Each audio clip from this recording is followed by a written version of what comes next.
Welcome to the Sacred Ancestry Podcast, a show about discovering the true human potential. Let's dive deep into physical, emotional, mental, and spiritual health. I'm your host, Thomas Worm. The best thing about the breakthrough sessions is when my client's entire physiology changes. Their voice changes, even the way they talk about things is completely different than it was before the session. Their entire life has changed in front of my eyes. The spark they had as a child is back. And what's so beautiful is that they are the exact client I need right now. Because whatever they release, I release too. I learn so much about myself every session, and the client releases a seed that connects all the problems in their life. The client is realigned in their mind, body, and spirit. That's the breakthrough session. So go to mountainmindtricks.com and sign up for a discovery session so we can chat, learn more about each other, and see if you're a good fit for a breakthrough session. Go to mountainmindtricks.com. When you listen to the Sacred Ancestry podcast, you're supporting wildland firefighters in their mental health journey. So thank you, and I appreciate you. Please leave a review and subscribe to the podcast so I can become the best podcaster I can be. You can become a Patreon, which means donating $10 a month will get you 2 free rollers of essential oils, or $50 a month, and that's 1 free coaching session per month. So I want you to subscribe and leave a review so I can become the best podcaster possible. Thank you, and I appreciate you. Hi, I'm so excited for my guest today. Her name's Christine Renee, and she's a Reiki master. And I'm just so interested in Reiki because it's such a beautiful healing art, and there is truth to it and power behind it. I truly believe that. And Christine, could you let us know how you got into Reiki? How what kind of journey you went through to become a Reiki master and what you're doing now?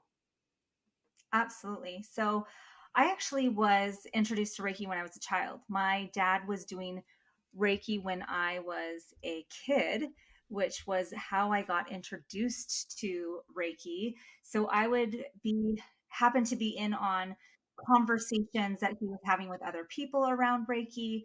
Um, like, for example, one of my earliest memories is my dad speaking to our Catholic priest about Reiki and getting permission from the priest to do Reiki, which he did get. Um, and so it was kind of seeded in my childhood. And then as I became an adult, it was something that was reintroduced to me when I was about 20 years old. And I had the opportunity to get the training, and I jumped on that opportunity. So it's kind of been in my life throughout. And so I started practicing Reiki as a level 1 and level 2, like a beginner, back in 2002 while I was studying at a midwifery clinic up in Alaska. And so I was young, I was catching babies, I was doing Reiki, I was kind of living with the fairies and kind of out of my body a little bit, which isn't always good for someone who has anxiety like background. And then when I kind of became more of an adult, like I want to say that, like I grew up a little bit, and part of my journey was that I ended up getting my Reiki masters, and probably a little too early. It was only 2004. I was 22 years old. And then I got married and I had a baby right afterwards. And it was a very emotionally abusive relationship. It wasn't a happy marriage in any capacity. And every time I would try to do Reiki or any of my spiritual work, I was reprimanded. And so it was something that really needed to kind of be placed on the back burner for a while, sadly, because of the um, emotional abuse that I would get from that, from doing that. I would be called a witch or some other terms I shouldn't say on a podcast. And so I kind of set it aside and had to take a breath in my practice. And when I finally decided to leave my husband, it was primarily because my son was overhearing as a young child. He was 2 when I left. He was overhearing these type of emotional abuse and conversations and fights. And I was like, I don't want my son growing up and seeing that this is normal and this is the way you talk to women. So I left and did a lot of healing work during that time. And that's really when I started diving back into Reiki. And so Reiki was my healing tool in the toolbox. that I was familiar with, that I knew could help me. And it was something I could go to every single night. And so, living on my own as a single mom, I could put my son to bed and then have really intense 1-2 hour Reiki and meditation sessions with myself to for my own healing. And that's really how I got started back into the healing arts, and Reiki was for my own self-care, even though it had been planted so much earlier in my lifetime. Wow, that is so amazing. It's really been a full life of Reiki for you. That's so beautiful. And I'm curious, like, what was it like having a father that was doing Reiki for you? Was he doing it with you or in front of you, or like what was that like? Back in the 1980s, it was kind of a hush hush quiet thing. You often they didn't do it out in the open. It wasn't something that you could go find and book a session with. Typically, it was really kind of this elitist thing back in the 1980s, and it was very expensive to get training. And so it was very quietly done in our house for friends, for family members. And my dad was an engineer. So he had that engineering personality of like having the blinders on. I'm an engineer. And then he would just do this thing on the side. But I know that his training was probably a couple $1,000s, which the same training today is a lot less. It's hundreds of dollars compared to thousands of dollars back in the 1980s. So he kind of was doing Reiki for like my brother who got hit by a car when he was like 6 years old, lost his foot, but he had lots of knee complications. And so I would put my ear up against the door thinking that I could hear the Reiki session. And typically you can't. Reiki typically doesn't make any sound. But as I listened intently on that door, remember hearing my brother's knee crack and pop during the session. And so I have those type of early memories, but it was so done quietly and kind of beneath the surface of everything else. It wasn't something that was really prominent in my childhood. It wasn't like we were having big Reiki circles in our house, or it was like the dining room conversation. My father is a very quiet man overall, unless it comes to computers or engineering, and so it wasn't something that was really talked about, and it was just something that happened in the background. Wow, that's amazing. So, for the people that are listening, I just wanted to see if you could give us like a basic definition of Reiki and chakras and shamanism, because there's some of the things we're going to really get into, and just to make sure we have the foundations here for the listeners.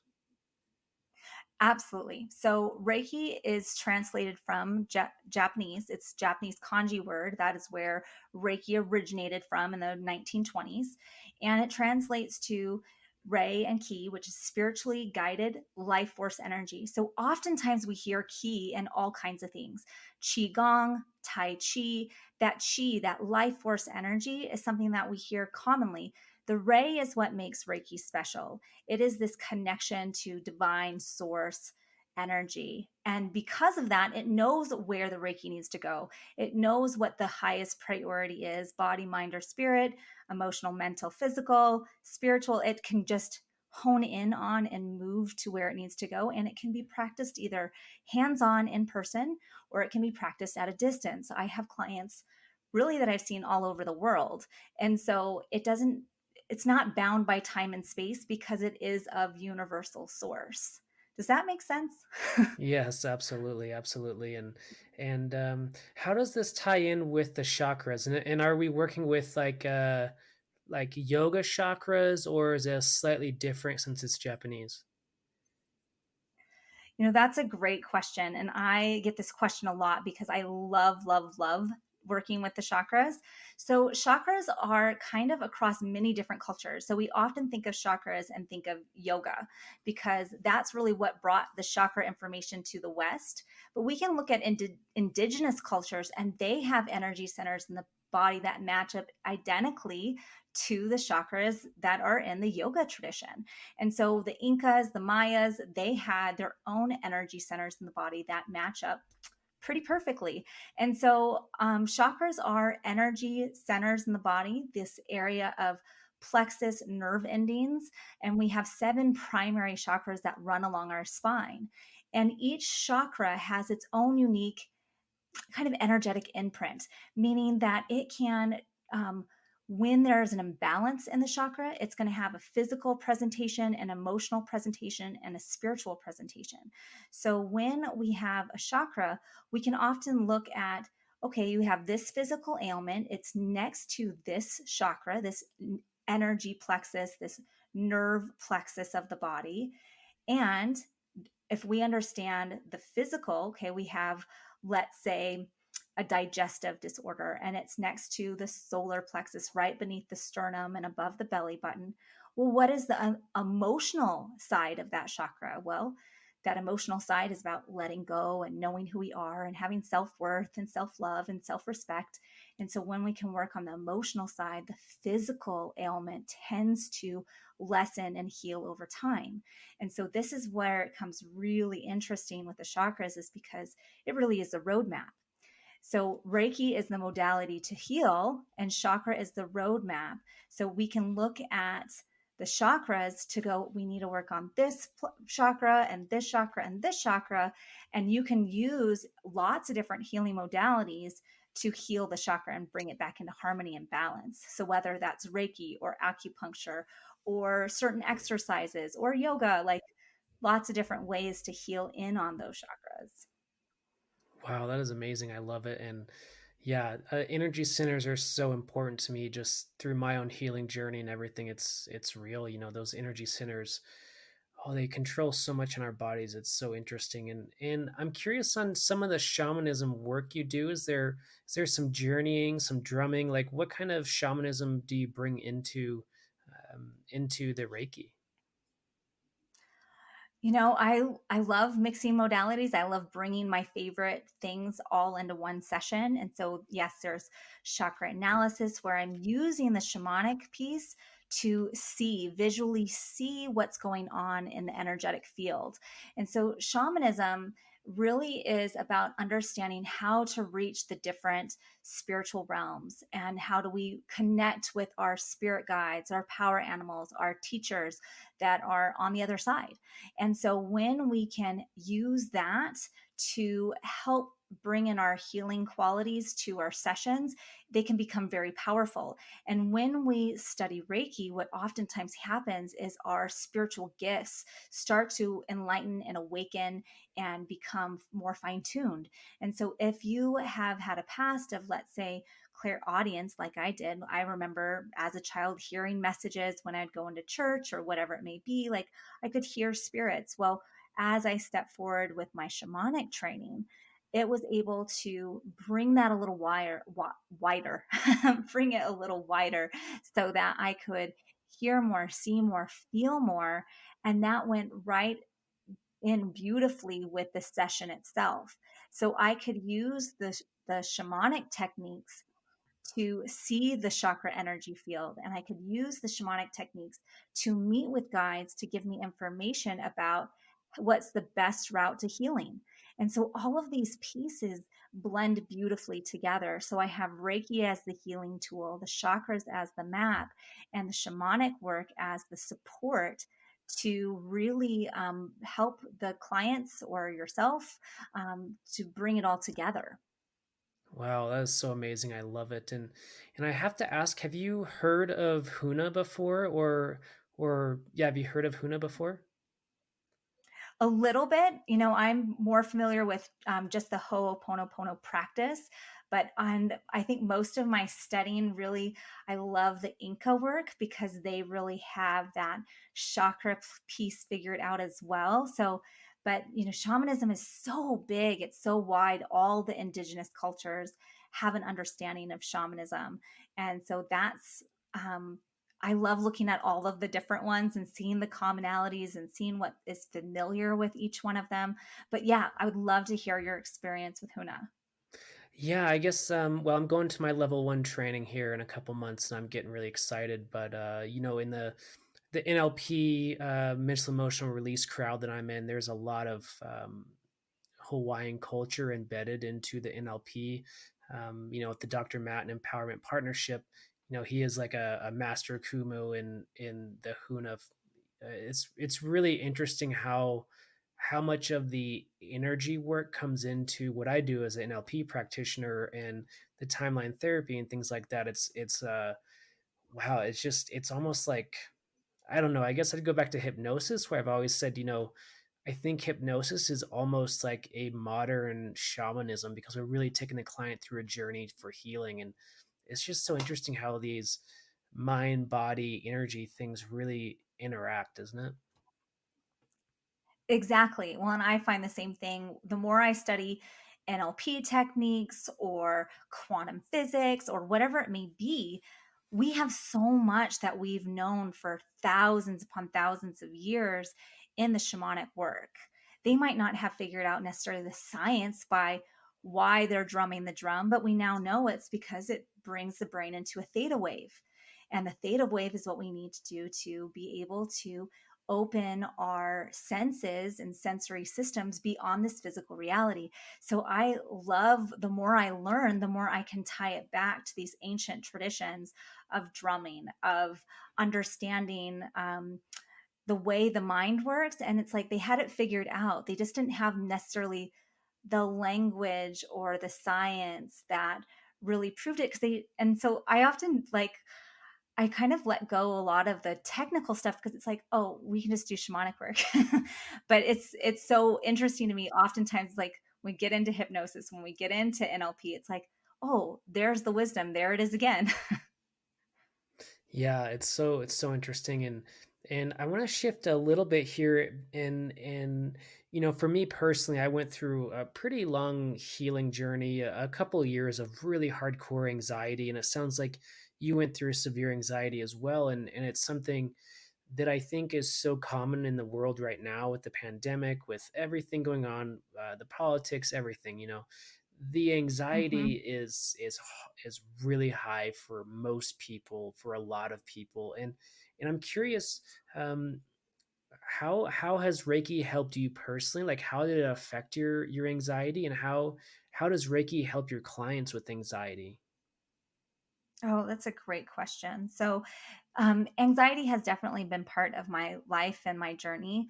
After I left my husband, I had quite a bit of baggage to work through. And some people would have diagnosed me as PTSD because I would have near panic attack if the phone dinged or if I saw a call coming in because that was my trauma. And so I did have a lot of underlying anxiety. And the way Reiki works is, like I said earlier, it can just tune into what's the top healing priority here. And so for me, when you do Reiki, you bring your body into a parasympathetic state of mind. So the body is in that rest, digest, relax mode almost instantaneously. It takes a few minutes. Now in my practice, it takes three breaths to get that divine consciousness connection so that I can let go of that anxiety. So it can be very quick for some, and some it's just a really lovely practice that's helping bring your body back into balance and bringing yourself to this parasympathetic nervous system relaxation point. And so Reiki for, a level 1 Reiki class, that step 1 of Reiki 101 is learning how to self heal. It's about not directing your Reiki to others, but making yourself the priority, putting yourself first for your own self healing. And then when you are overflowing in abundance, that's when we go and support our communities and those around us. So part of my practice was starting to do Reiki every single day as part of my healing. So every single night I would do my Reiki practice and I would ask my guides, continue my Reiki after I fall asleep. And what would happen is some nights I would wake up in the middle of the night. Maybe I had to go put my son back to bed or whatever it may be. But it was in those opportunities I realized my hands are still warm. I'm still giving myself Reiki. And so it was always this wonderful surprise that the Reiki's still flowing, the healing is still coming to me. And then watching my life kind of settle down in the daytime and knowing that I had this tool that I could reach out at any time and take 5 minutes to go have a breathing session or take 10 minutes to go lie down and get my hands going again. And remembering that I can't take care of others unless I take care of myself first. So it was always this kind of coming back to, I'm worthy of my own healing. I'm worthy to take care of myself. There's a better way to experience life than in a state of anxiety. So part of it was coming to a state of awareness of when the anxiety was triggered, when the anxiety was showing up, and then realizing that that was, that was a trigger. And I'm sure you, as well as many of your listeners, have this like, okay, I'm now starting to become aware of when I'm getting triggered, when the anxiety is showing up, and taking note of that, because awareness is always the key to the first step. Like when I have awareness, then I can make a choice versus just falling back into habit. Do you have perfect health? Could you improve your sleep, immune system, or energy levels? What about muscle recovery or detoxing from the fire season? I've been using the essential oils for a few months now, and I've been getting perfect sleep. My immune system is top notch, and I feel amazing. Essential oils are plant allies that support our bodies in a million different ways. On Guard supports your immune system, lemon helps you detox the heavy metals from the smoke, and the peppermint will release your head tension in seconds. Support your healing journey and go to mountainmindtricks.com/essential-oils. Essential oils are hundreds of pounds of pure organic plant material pressed into a tiny amount of liquid, which means the essential oil is a powerful ally. So go to mountainmindtricks.com/essential-oils. That's mountainmindtricks.com/essential-oils.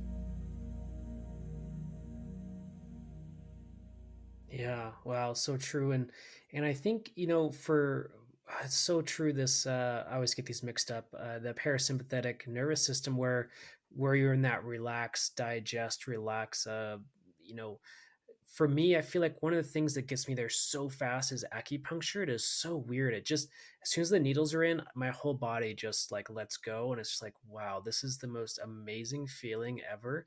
And I'm just imagining that that's how Reiki feels for the client, is that their entire nervous system is just completely like jello all of a sudden. And Exactly. yeah, oh, that sounds so awesome. So I'm also curious on this. I guess in my practices and what I've studied so far, I'm curious on your idea of this, where these traumas, these anxieties, these worries, these emotions are really stored in our nervous system somehow. It's like this blocked electricity or blocked energy, and it's almost like we're clearing their energy field, like we're actually taking the trauma out or moving it around or releasing it through the energy. Is that correct? Yeah. So basically, the way the chakras works is that you have a plexus, a nerve plexus, actually beneath the skin, where all of the nerve endings kind of end. And that's why acupuncture works so well. You're hitting some of those nerve ending points and these meridian energy fields in the body. So when we look at the chakras, this nervous system plexus is all have all these nerves. And so when we hone in on the Reiki, it's able to kind of help release some of the trauma that's in the nervous system itself and helps bring it back into balance so that it has like this way of, there's an exit strategy is what it feels like. There's now, we have the stress, we have the anxiety beneath the surface, and it has a release point. It can actually exit the body when we've been storing so many of these memories, so much of this trauma for so long. And so when we do Reiki in combination with coaching, with Reiki in combination with working really on the subconscious system, we can really do some really big work to heal patterns, heal negative thought patterns, to heal our what our subconscious is constantly feeding us, right? And so if there's trauma and that's been now ingrained and printed on our subconscious, Reiki and coaching work is a great combination to help heal that nervous system and calm it down.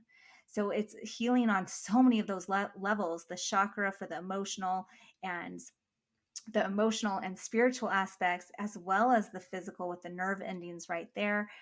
So it's just so multidimensional. And that's one of the reasons why I absolutely love Reiki so much. You don't have to necessarily think about it. We just know that it's going to where it needs to go and it's going to do what it needs to do. and there's not a lot of trying. It's about getting out of the way. It's letting the ego be set aside and letting whatever needs to flow through and whatever needs to come up will come up organically.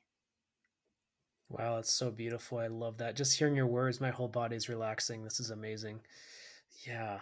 And so, looking at, I guess I'm curious on some of like your client transformations through Reiki. Like, what are some major wins you've had with clients with this process? And I guess I also want to just say, like, I haven't heard of people using Reiki with NLP or with coaching, or this is just what you're doing. I just want to say out loud, like, wow, this is amazing. And I can only imagine some of your clients have, probably all your clients have just these amazing transformations because of mixing those modalities and really, like you said, working on that subconscious mind. And in I'll full circle here is like, what are some of the client transformations you've seen through this? I've had hundreds of clients at this point, and I'm always in awe of what Reiki can do and how it provides exactly what the clients need when they need it.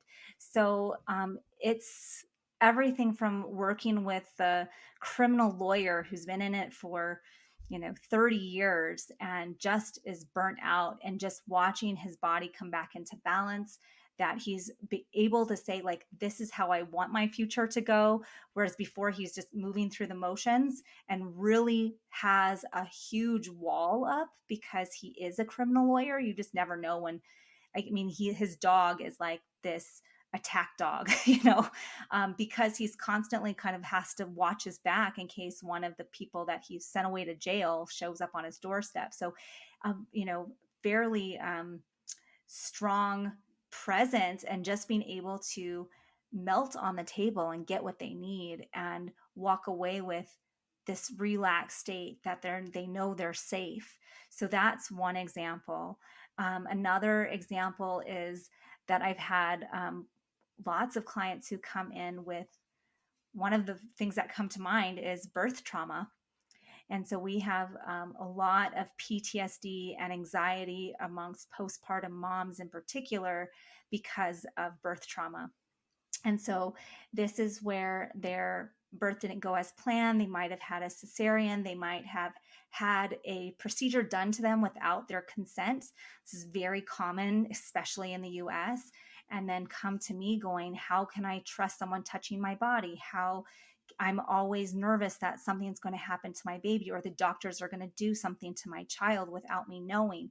So they have this anxiety state going on, and letting them come to a safe place where they can take a deep breath, that they can know that this is a safe and honored and sacred space, and use different modalities so that they can start to practice for themselves. Like, one of the things I love about Reiki is that it's so easy to learn.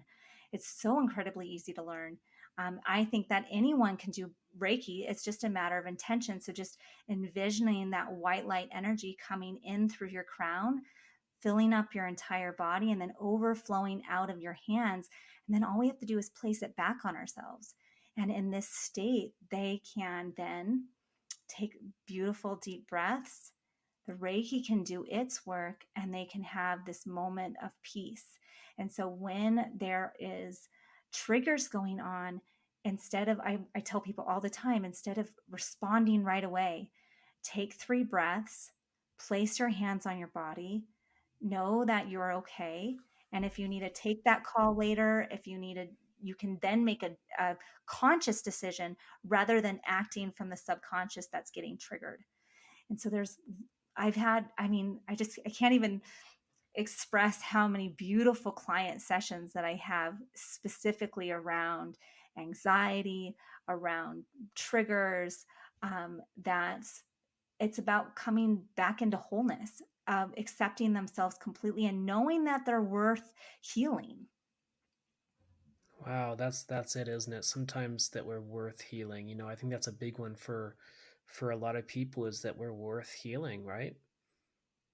Exactly. And yeah. Exactly.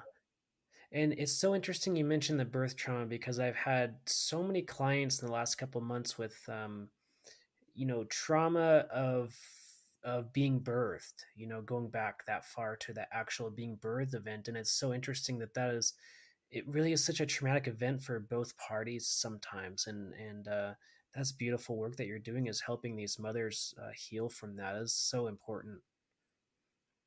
Well, even like I had a recent client who we went back on her timeline. So we journeyed back to her timeline to find the original cause of the trauma. And what it went back to was when she was in utero and having her parents worry incessantly about not being able to afford a child, not really wanting a child, and that it was the first seed of her unworthiness.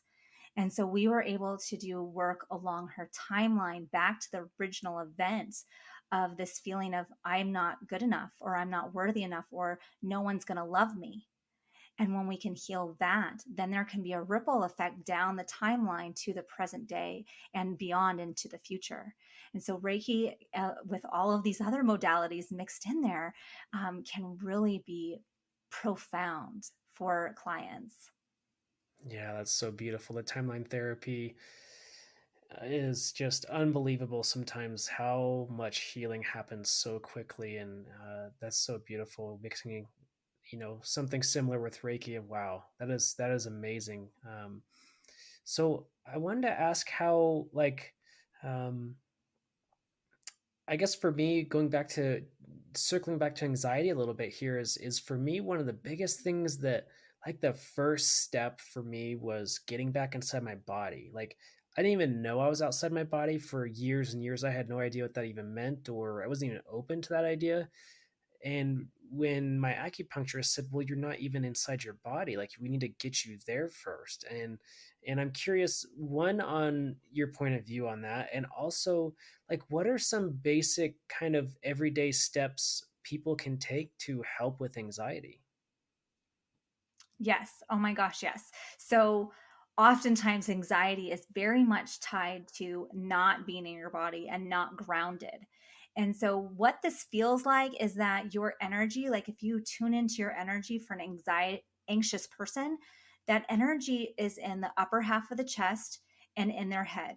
And it's this, it's like chaos bubble above them rather than feeling that energy move and flow all the way through their chakras. It's kind of like all bottlenecked right at the top of their chest. And so that's why their breathing is fast and their thought process is fast and they can't get out of the monkey mind.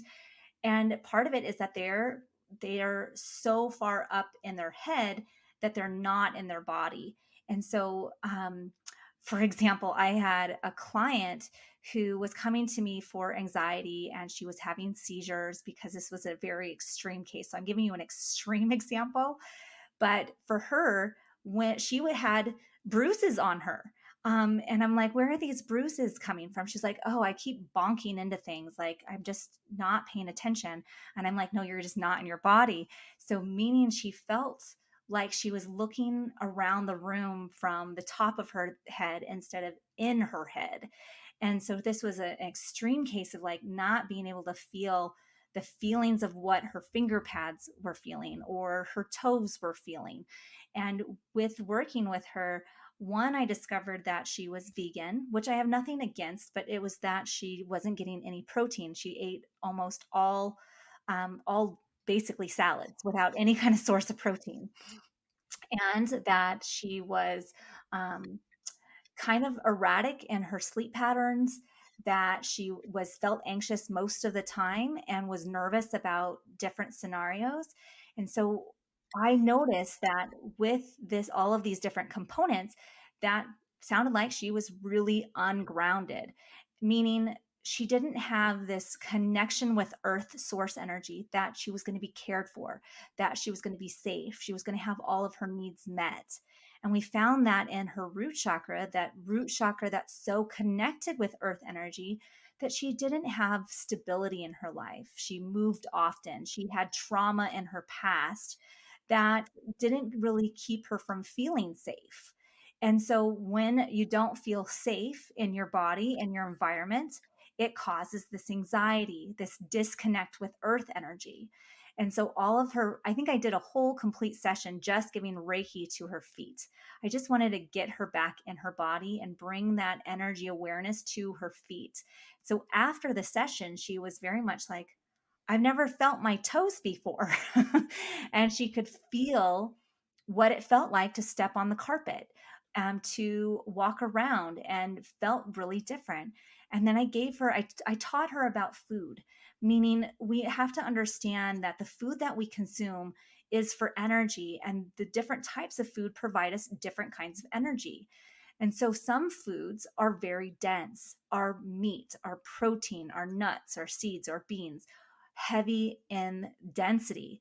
And that actually helps ground us and feel that we're more in our body versus if all we eat is lettuce and berries, you might have a very um, anxious uh, vibe because it's going to help bring your energy up versus grounding you. So you can look at the farmer who all they eat is, you know, potatoes and root vegetables and meat and eggs. They're very grounded, stubborn. They know what they know like they know it. Like they're very confident and sure of themselves and what they know, but they may not be open minded because they're hyper focused on the root, but not in the third eye or in the heart space. And so when we look at someone with anxiety, we want to actually bring some of that root energy in, that groundedness, that having a schedule perhaps, or some other kind of system in place in their world so that they can have this knowingness that this is what I do every day at this time. Having that kind of foundational schedule, a system to look forward to, rather than just kind of going with the flow. And so when I work with anxiety people, one, it's to get them back in their body, spending time in nature, eating root vegetables and protein, and then really starting to help them understand when the anxiety shows up, giving them specific tools to help them reconnect with the earth and get grounded once again. Because when we can get grounded, we also bring in this piece of mindfulness. We can bring in our senses. So even standing outside for 5 minutes with your feet on the earth, you can think, what do I see? What do I hear? What do I feel? What do I smell? What can I taste?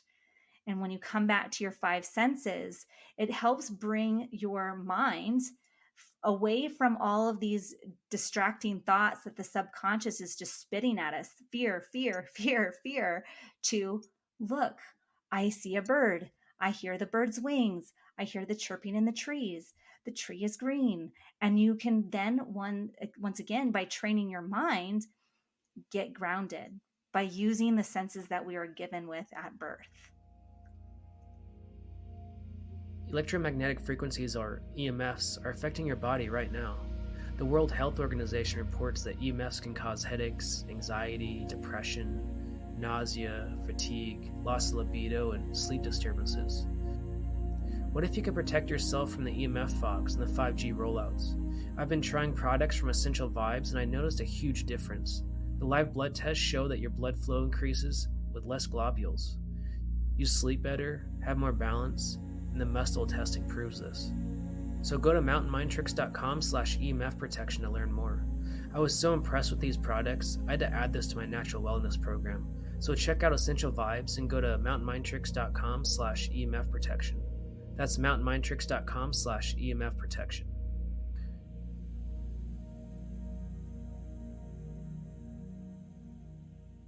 Wow, that is such a beautiful explanation. And this client you're speaking of is like, that was me. That was exactly me. Of my anxiety was so fear, I started getting tics. Like kind of my head would just do these weird things and almost uncontrollably, right? And also like I was on this healing journey, so it was like, oh well, I'll try going vegan for a while. And that's when things for me personally, like after 3 or 4 months, I got a million times worse. Like it really messed me up. And of course that ended up like lack of sleep. Um I the you know I think I was drinking coffee still, and every time it took me a long time to figure out like, oh, the coffee is not my friend anymore. Like, I literally can't drink coffee anymore because it would just completely spiraled me out. So it's so interesting hearing this, and yeah, I love this because I think so many people don't realize that the food, the sunlight, going outside, like, there's so many elements to the anxiety. It's not just your thoughts. It's not just that. It's much, much deeper. And usually, like we talked about earlier, there's usually a root cause that's much deeper of I'm not good enough, I'm not worthy. That's the real problem, right? Exactly. And so we need to kind of dig a little deeper and going, okay, so we have anxiety, but why do we have anxiety? Was it that you moved every 2 years as a kid and that's why you have anxiety? You can't trust that you're going to be in the same place and you're going to be at any moment you're going to be told by your landlord that you have to move again. Like sometimes it's those type of triggers versus do we have early childhood trauma? Were we part? Did we have emotional abuse? Our I love studying the brain, and as I'm sure you do as well. But when we look at the way the brain develops, the first 7 years of life, there is no conscious filter. Everything that we see, everything that we feel, everything that we're told is then imprinted on the subconscious. And we live 95% of our waking hours in the subconscious mind, just playing out repeated patterns. And so when we understand this, we can then go back to our original childhood wounding and go, where did this come from? Where did this belief that I'm not good enough, where did it originate from? And then we can untangle it from that point so that we can really decide, is this limiting belief worthy of my attention? Do I want to be carrying around this belief to this day? Or is it something that I'm motivated and willing to change, willing to mold into something that actually helps me achieve my goals rather than holding me back? Yeah, yeah, so true. And I kind of want to go back to a key word that you said was routine, and that's something when I started implementing a routine of like, okay, I wake up at this time, I do this for breakfast, I meditate at this time, I write in my journal, like really scheduled out time where it's like all of a sudden my body began to really relax a lot more. And not that my anxiety was gone from a routine, but it helped so much because like I felt safe and I knew exactly what was going to happen for the day. And I think the routine is a huge tool in all of this, right?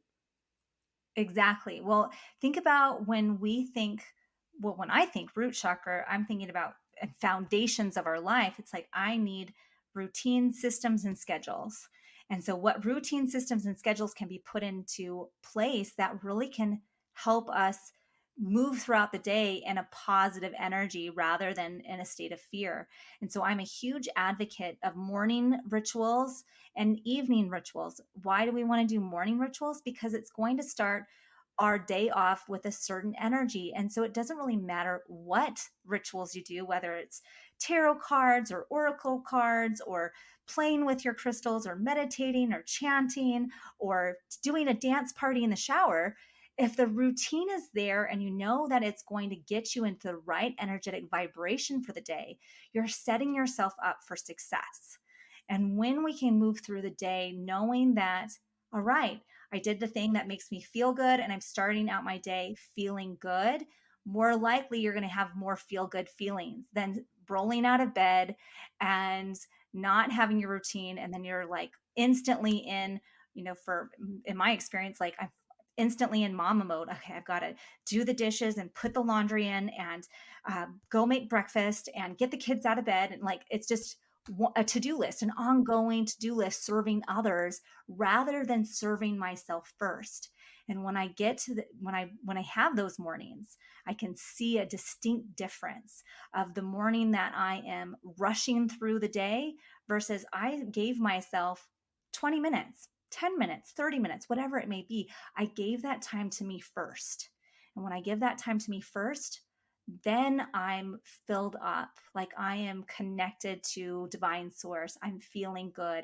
And that's going to give the rest of the day a vibrational mode where it's like, okay, that didn't work out well. I'm not going to stress about it. We're just going to try again tomorrow. Like it just changes your whole attitude. Yeah, absolutely. And I wanted to ask you about the Reiki University that you have and your website and everything. And like, how long does it take for somebody to, enter into the college or the program and become a Reiki level 1 or 2 or 3, or kind of what does the program look like? Absolutely. So, Reiki Cafe University is we have a, three different colleges. We have the College of Reiki, the College of Chakras, and the College of Business, because I kind of support people in all of those areas. So, when you enter into the College of Reiki, you can get started right away. You can take the level one course, and much of it is pre recorded. And then since we so strive to be innovative and community oriented, when you sign up for our level one or level two classes, you get 1 year of monthly group support calls. And so this is really to support you along your journey. So you take the class, you watch the pre recorded videos, you come to class, you read the manual, you'll do all of the things, you get your attunement. And then oftentimes students in the past have been like, okay, now what? What if something comes up? Can I contact you? And now it's built into the class that you have this opportunity once a month to come join with your fellow students and to ask us questions. So this is really awesome. So we do this for the level one and two, and those you can take at any time. We typically tell people that they can take um, that it's recommended to take the level one and then wait 3 weeks to take the level two, because once again, the level one is all about your own personal healing. We want to make sure that you've established a self care routine with Reiki, that you've had some time to practice for your own self care before moving to level two, which is healing others, healing your neighbor and your friends. Like, make sure that you're doing that self work first, and then usually about at least 6 months later, then you can start asking about the Reiki Masters. And we teach that once to twice a year in the Reiki Cafe University. Oh, that's so wonderful, and wow, it sounds so interesting to learn that online and go through that self care and really get yourself filled with light before filling others with light. That's so beautiful. So, is there Um, is there any question or anything that I haven't asked you that you would like to expand on? Gosh, I had so much fun in this conversation.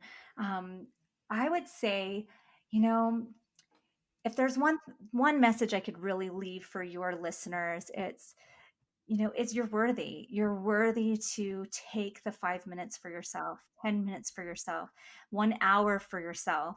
Because oftentimes when I see clients, it's the anxiety shows up when there isn't any kind of self care routine. For a long time, I didn't know what self care meant or that it was important. And I was a workaholic and an anxiety basket case and a type A personality.